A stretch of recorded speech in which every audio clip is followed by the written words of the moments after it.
অভিষেক বন্দ্যোপাধ্যায়ের বাড়িতে কলকাতা পুরসভার টিম, একদিকে শান্তিনিকেতন বিল্ডিং, অন্যদিকে পটুয়াপাড়ার বাড়িতে ও পুরসভার টিম পৌঁছে গিয়েছে। একেবারে বাড়ির মাপজোক করছেন পুরসভা টিম। বেআইনি নির্মাণের অভিযোগে প্রথমেই 17টি নোটিশ দেওয়া হয়েছিল। অভিষেক বন্দ্যোপাধ্যায়ের কোম্পানি ও তার আত্মীয়দের সম্পত্তি নিয়ে নোটিশ দেওয়া হয়েছিল। এই মুহূর্তে বাড়ির মাপজোকের কাজ করছেন পুরসভার কর্মীরা। আমি একবার সরাসরি আবারও আমাদের প্রতিনিধি সন্দীপ সরকারের কাছে চলে যাব। সন্দীপ,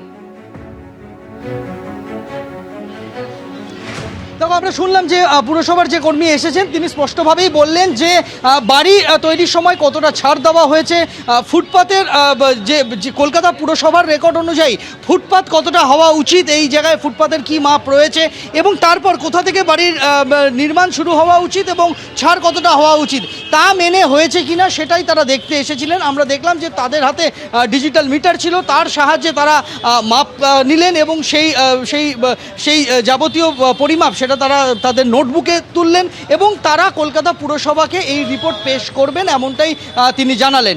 এখনও পর্যন্ত পুরসভার টিম বাড়িতে রয়েছে। এর আগেই কলকাতা পুরসভার তরফে প্রথমবার 17টি জায়গায় নোটিশ পাঠানো হয়েছিল অভিষেক বন্দ্যোপাধ্যায়ের ঠিকানায় এবং তারপর আমরা দেখেছি যে যত সময় গড়িয়েছে আরও বেশি সংখ্যক জায়গায় নোটিশ গিয়েছে পুরসভার তরফে। এবার সরাসরি পুরসভার টিম অভিষেক বন্দ্যোপাধ্যায়ের বাড়িতে এলো মাপজোক করতে এবং সেই মাপজোক পর্ব এখনও পর্যন্ত চলছে। তাদের টিম বাড়ির ভেতরে গিয়ে পৌঁছেছেন। বেশ, ধন্যবাদ সন্দীপ।